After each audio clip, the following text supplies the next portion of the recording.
El tercer mandamiento, por Thomas Watson. No tomarás el nombre de Jehová tu Dios en vano, porque no dará por inocente Jehová al que tomare su nombre en vano. Éxodo 27. Este mandamiento tiene dos partes. Primero, una expresión negativa, de que no debemos tomar el nombre de Dios en vano, o sea, reprochar y deshonrar su nombre. Segundo, una expresión afirmativa implícita, de que debemos asegurar en reverenciar y honrar su nombre. De esta parte hablaré en más detalle, bajo la primera petición en la oración del Padre Nuestro. Santificado sea tu nombre. Ahora hablaré de la expresión negativa en este mandamiento, o de la prohibición. No tomarás el nombre de Jehová tu Dios en vano. La lengua es un miembro rebelde. Todas las partes y órganos del cuerpo están contaminados con pecado. Como cada rama del ajenjo es amarga, pero la lengua está llena de veneno mortal. Santiago 3:8. No hay ningún miembro del cuerpo que se desate en más deshonra a Dios que la lengua. Tenemos este mandamiento, por eso, como una brida para la lengua, para ceñirla a su buen comportamiento. Esta prohibición es respaldada con una fuerte razón, porque no dará por inocente. Los hombres de posición y eminencia consideran vergonzoso que sus nombres sean abusados e infligen penas duras sobre los ofensores. No dará por inocente Jehová al que tomare su nombre en vano, sino que lo verá como un criminal y lo castigará severamente. La cosa aquí insistida es ese cuidado que debe tenerse, de que el nombre santo y reverente de Dios no sea profanado por nosotros o tomado en vano. Tomamos el nombre de Dios en vano, primero, cuando hablamos ligera e irreverentemente de su nombre, temiendo este nombre glorioso y temible, Jehová tu Dios, Deuteronomio 28:58. David habla de Dios con reverencia, el poderoso Dios, el Señor, Salmo 50:1. Para que sepan que solo tú, que te llamas el Señor, eres el Altísimo, sobre toda la tierra, Salmo 83:18. Los discípulos, cuando se referían a Jesús, santificaban su nombre, Jesús Nazareno, que fue varón profeta, poderoso en obra y en palabra delante de Dios y de todo el pueblo. Lucas 24:19. Cuando mencionamos los nombres de reyes, les damos algún título de honra, como Majestad Excelente. Es así como debemos hablar de Dios con reverencia sagrada que es debida a la majestad infinita del cielo. Cuando hablamos ligeramente de Dios o de sus obras, Él lo interpreta como un desprecio, y como tomando su nombre en vano. Segundo, cuando profesamos el nombre de Dios, pero no vivimos en conformidad a Él, lo tomamos en vano. Profesan conocer a Dios, pero con los hechos lo niegan. Tito 1:6. Cuando la lengua y vida de los hombres son contrarios el uno al otro, cuando bajo una máscara de profesión mienten y engañan, y son impuros, usan el nombre de Dios para abusarlo, y lo toman en vano. Santidad fingida es meramente maldad doblada. El nombre de Dios es blasfemado entre los gentiles por causa de vosotros. Romanos 2:24. Cuando los paganos veían a los judíos, que profesaban ser el pueblo de Dios, ser un escándalo, les llevó a hablar mal de Dios y a odiar la verdadera religión por causa de ellos. Tercero, cuando usamos el nombre de Dios en un discurso vago, no se debe hablar de Él sino con un asombro santo en nuestros corazones. Usar su nombre a cada vez, cuando no estamos pensando sobre Él, decir, oh Dios, o oh Cristo, o que Dios me salve, es tomar el nombre de Dios en vano. ¿Cuántos son culpables de esto? Aunque ellos tengan a Dios en sus bocas, tienen al diablo en sus corazones. Es de admirar que no salga fuego del Señor para consumirlos, como fue con Nadab y Abiú, Levítico 10:2. Cuarto, cuando lo adoramos con nuestros labios, pero no con nuestros corazones. Dios pide el corazón, mi hijo, dame tu corazón. Proverbios 23:6. El corazón es la cosa principal de la religión. Atrae a la voluntad y a las afecciones hacia ella, como el primer móvil que atrae a las otras órbitas juntamente. El corazón es el incienso que perfume nuestras cosas santas. Es el altar que santifica la ofrenda. Cuando parecemos adorar a Dios, pero sacamos nuestro corazón de Él, tomamos su nombre en vano. Porque este pueblo se acerca a mí con su boca, y con sus labios me honra, pero su corazón está lejos de mí. Isaías 29:13. Primero, hipócritas toman el nombre de Dios en vano. La religión de ellos es una mentira. Parecen honrar a Dios, pero no lo aman. Sus corazones van tras sus codicias. En su maldad levantan su alma. Oseas 4:8. Sus corazones andan tras sus ganancias. Ezequiel 33:31. Estos son diablos en el manto de Samuel. 2. Personas supersticiosas toman el nombre de Dios en vano. Ellos le traen unas pocas ceremonias que nunca designó. Se inclinan al nombre de Cristo y se encogen al altar, pero odian y persiguen la imagen de Dios. 5. Cuando oramos a Él, no le creemos.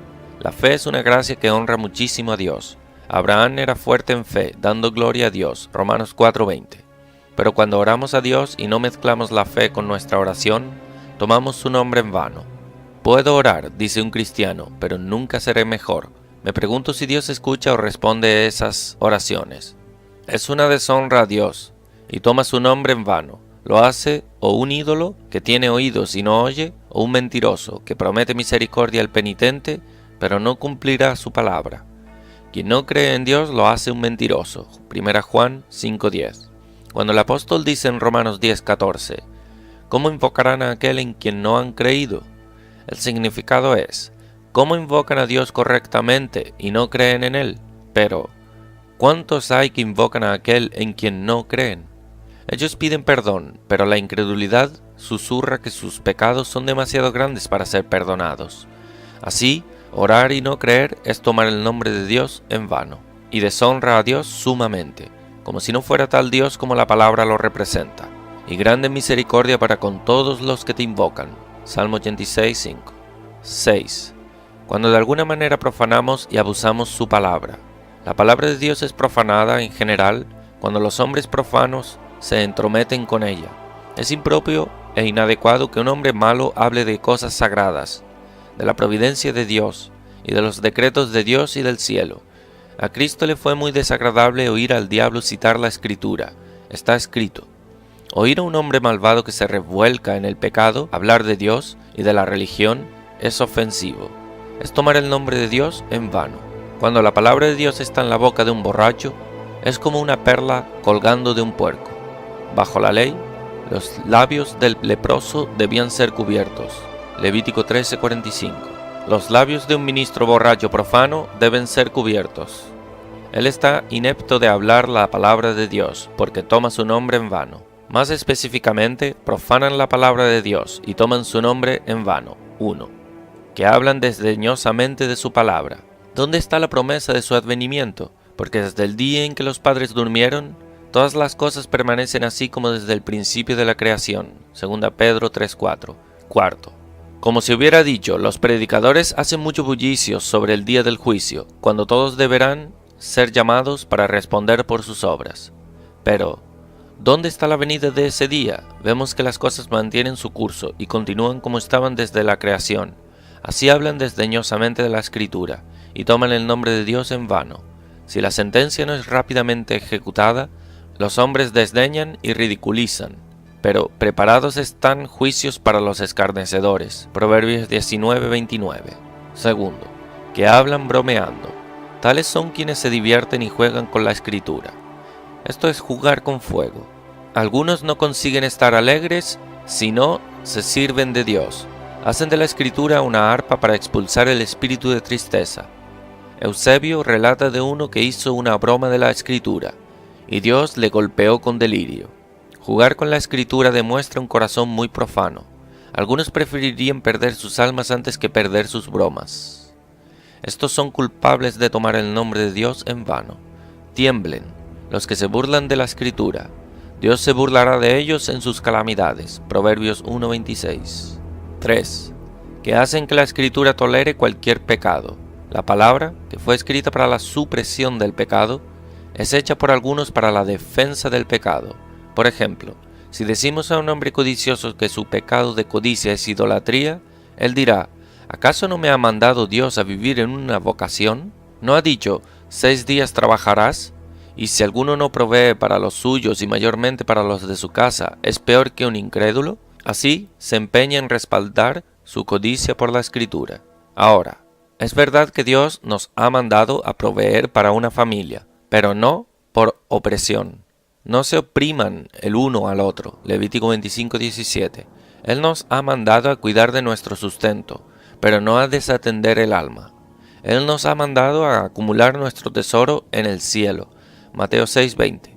Pero nos ha ordenado tanto a disponer como a acumular, a sembrar semillas de caridad en las espaldas y barrigas del pobre, lo cual es desatendido por esos tales. Por tanto, hacer que la Escritura nos defienda en pecado es una grande profanación de la Escritura, y tomar el nombre de Dios en vano. De nuevo, si decimos a un hombre de sus pasiones desordenadas, de que puede estar embriagado con ira precipitada como también de vino, él hará que la Escritura lo justifique al decir, ¿no dice la palabra, airaos, pero no pequéis? Efesios 4:26. Verdad, la ira es buena cuando es mezclada con celo santo. La ira está sin pecado cuando es contra el pecado, pero pecar en ira, hablar indiscretamente con los labios, es tener la lengua incendiada con fuego del infierno. Hacer que la Escritura defienda cualquier pecado es profanarla, y tomar el nombre de Dios en vano. Cuarto, que adultera la palabra, y la altera en un sentido equivocado.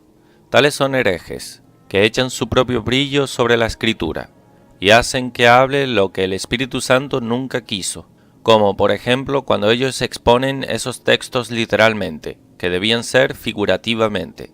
Así los fariseos, porque Dios dijo en la ley, y las atarás como una señal a tu mano, y serán por insignias entre tus ojos. Deuteronomio 6:8. Lo tomaron en un sentido literal. Cogieron 2 rollos de pergamino, donde escribieron las 2 tablas, poniendo una en sus brazos izquierdos y atando el otro entre sus ojos. Y así alteraron esa escritura, y tomaron el nombre de Dios en vano. Era para ser entendido espiritualmente, meditar en la ley de Dios y ponerla en práctica. Los papistas exponen las palabras, esto es mi cuerpo, literalmente, del mismo cuerpo de Cristo, como si, cuando Cristo dio el pan, Él tuviese 2 cuerpos, uno en el pan y el otro fuera del pan, mientras que lo quiso decir figurativamente como una señal de su cuerpo. De nuevo, cuando esas escrituras que son expuestas figurativamente y alegóricamente, que el Espíritu Santo quiso decir literalmente. Por ejemplo, Cristo dijo a Pedro, cuando terminó de hablar, dijo a Simón, boga mar adentro y echad vuestras redes para pescar. Lucas 5:4. Este texto está en un sentido claro, literal, de echar las redes, pero los papistas lo toman en un sentido místico y alegórico. Demuestra, dicen ellos, que el Papa, que es el sucesor de Pedro, echará las redes y cogerá el poder eclesiástico y político sobre las partes occidentales del mundo.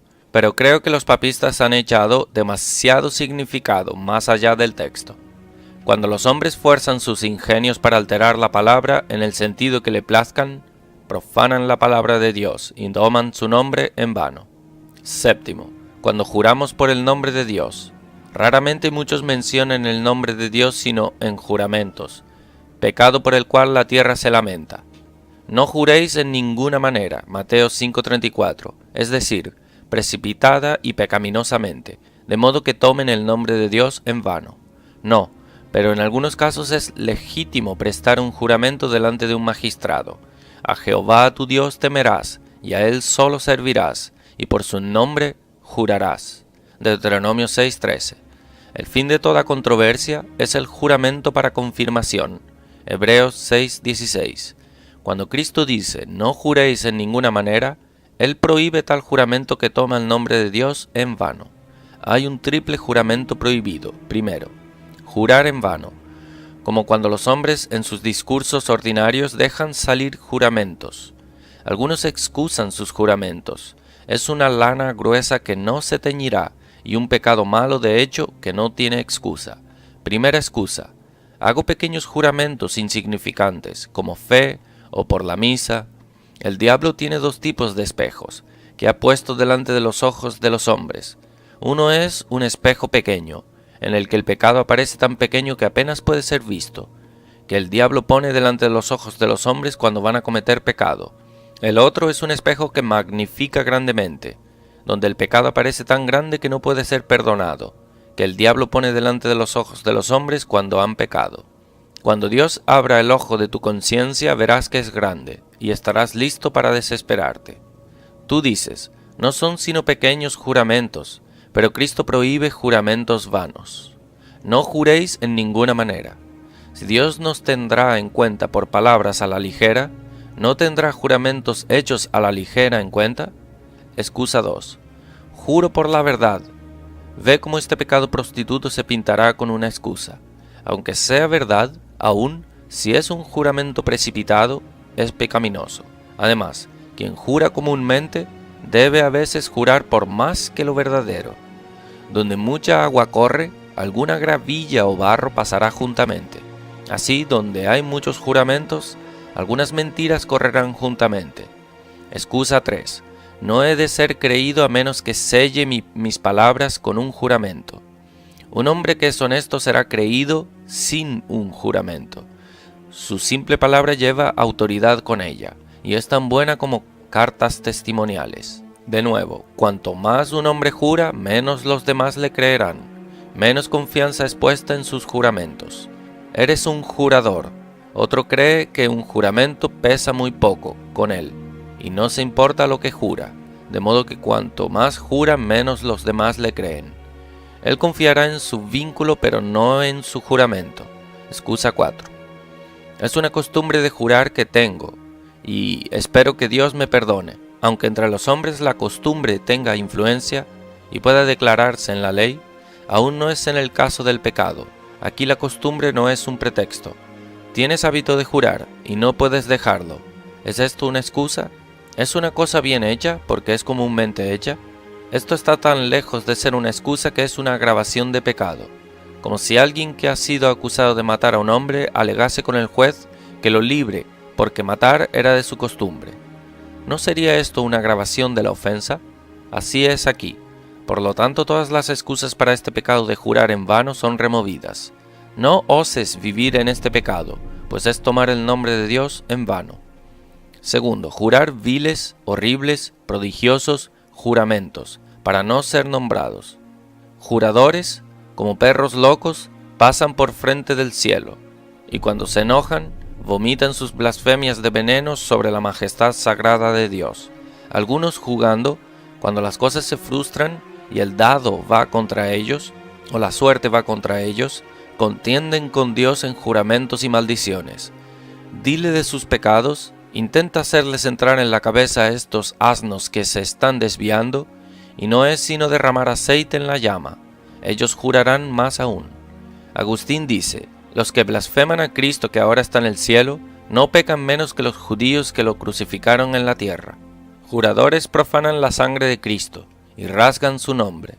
Una mujer dijo a su esposo que de sus 3 hijos, uno de ellos solo era suyo. El padre muriendo, deseó que los ejecutores encontrasen cuál era el hijo natural verdadero y legasen todo su patrimonio a él. El padre estando muerto, los ejecutores pusieron su cuerpo contra un árbol y le entregaron a cada uno de estos 3 hijos un arco y una flecha, diciéndoles que quien consiguiese disparar más cerca del corazón del padre tendrá todo el patrimonio. 2 hijos dispararon tan cerca como pudieron de su corazón, pero el tercero sintió tanto la naturaleza ejercerse en él que se rehusó a disparar, por lo que los ejecutores lo juzgaron ser el hijo verdadero y le dieron todo el patrimonio. Así es con los hijos verdaderos de Dios, que temen dispararle, pero son bastardos y no hijos, quienes no se importan aunque le disparen en el cielo con juramentos y maldiciones. Lo que hace que jurar sea aún más hediondo es que cuando los hombres han resuelto por alguna acción malvada, se obligan con un juramento a hacerla. Tales fueron quienes se obligaron con un juramento y maldición para matar a Pablo, Hechos 23:12. Cometer pecado es malo lo suficiente, pero jurar para cometer pecado es una alta profanación del nombre de Dios, y por así decirlo, llama a Dios para que apruebe nuestro pecado. 3. Jurar en falso, lo cual es un pecado de desafío al cielo. Y no juraréis falsamente por mi nombre, profanando así el nombre de tu Dios. Yo Jehová. Levítico 19:12. Perjurio es llamar a Dios para testimoniar una mentira. Es dicho de Felipe de Macedonia que él juraría y desjuraría, como fuese la mejor para su interés. Y jurares, vive Jehová, en verdad, en juicio y en justicia. Jeremías 4:2. En justicia, por tanto, no debe ser un juramento ilegítimo. En juicio, por tanto, no debe ser un juramento imprudente. En verdad, por tanto, no debe ser un juramento falso.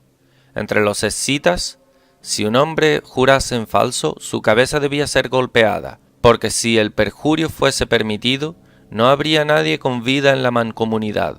Quitaría toda la fe y verdad entre los hombres. El perjuro está en un caso tan malo como la bruja, pues por un juramento falso él ata firmemente su alma al diablo.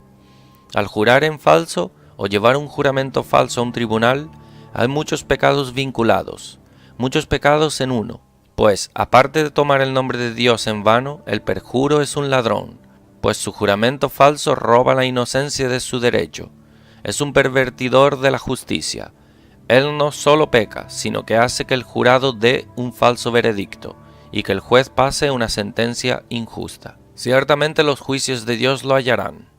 Cuando el rollo que vuela de Dios, o maldición, salga sobre toda la tierra, ¿en qué casa entra? En la casa de quien jura falsamente.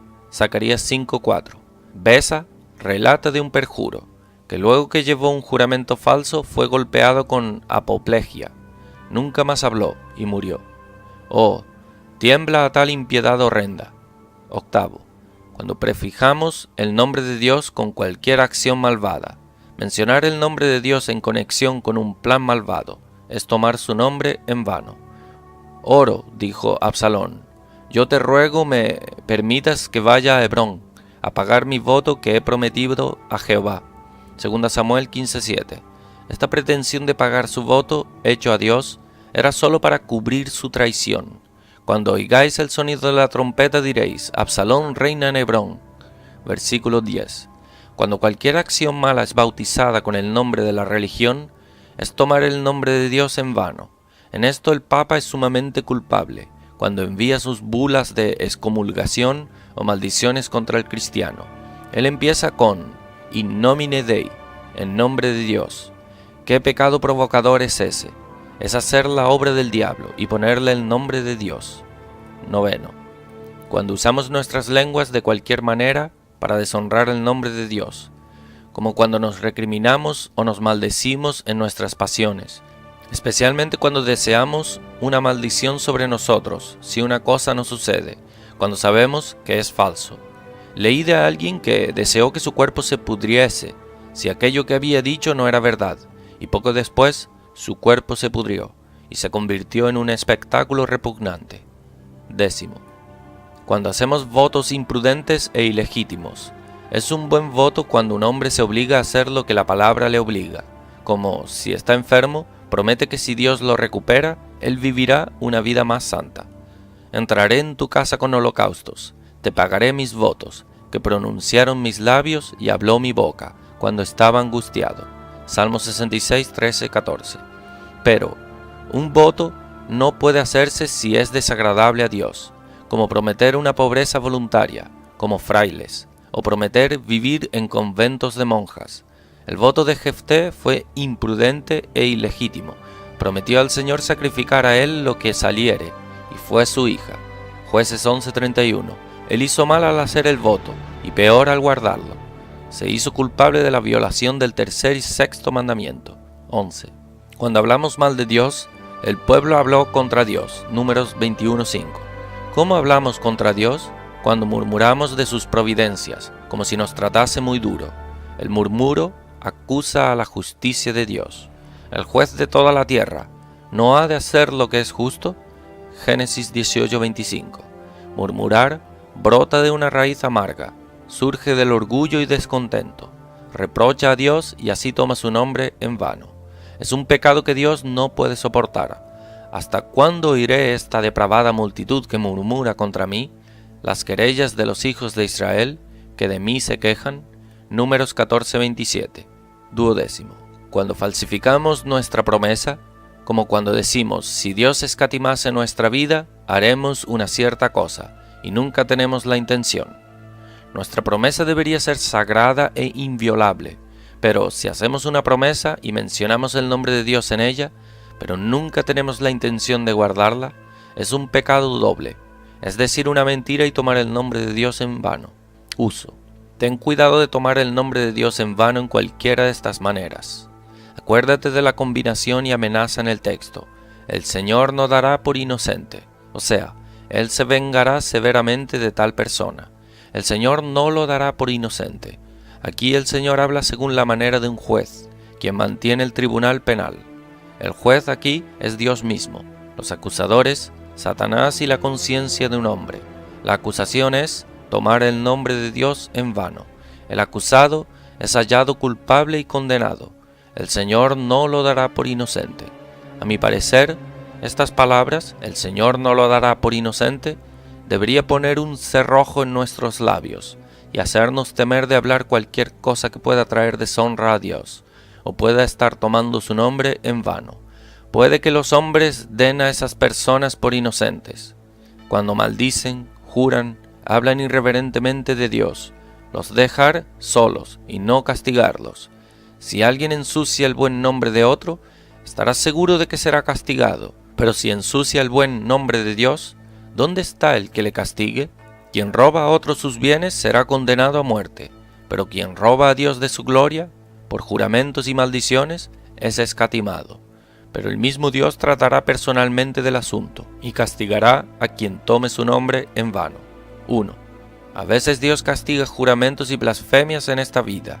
En el país de Samurtia, cuando suscitó una gran tempestad de truenos y relámpagos, un soldado irrumpió en juramento, pero la tempestad partió un gran árbol desde la raíz, el cual cayó sobre él y lo hizo pedazos. La historia alemana nos cuenta de un joven que era dado a jurar y a inventar nuevos juramentos. El Señor envió un cáncer a su boca, que le comió su lengua y del cual murió. Si un hombre blasfemaba a Dios, el Señor hacía que fuese apedreado hasta la muerte. Y el hijo de la mujer israelita blasfemó el nombre y maldijo. Y habló Moisés a los hijos de Israel, y ellos sacaron del campamento al blasfemo y lo apedrearon. Y los hijos de Israel hicieron según Jehová había mandado a Moisés. Levítico 24, 11 y 23. Olimpios, un obispo arriano, reprochó y blasfemó la Trinidad Sagrada, por lo que de repente fue golpeado con 3 destellos de relámpagos, que lo quemaron hasta la muerte. Félix, un oficial de Julia, viendo las vasijas santas que eran usadas en el sacramento, dijo, en desprecio a Cristo, «Mira con qué preciosas vasijas el Hijo de María es servido». Poco después, fue tomado con vómitos de sangre de su boca blasfema, de lo cual murió. Segundo, si Dios no ejecuta juicio sobre los profanadores de su nombre en esta vida, su destrucción estará por venir. Él no remitirá sus culpas, sino que los entregará a Satanás, el carcelero, para atormentarlos para siempre. Si Dios justifica a un hombre, ¿quién lo condenará? Pero si Dios lo condena, ¿quién lo justificará? Si Dios pone a un hombre en prisión, ¿de dónde obtendrá la libertad bajo fianza? Dios dará su golpe completo al pecador en el infierno. Horrenda cosa es caer en manos del Dios vivo. Hebreos 10:31.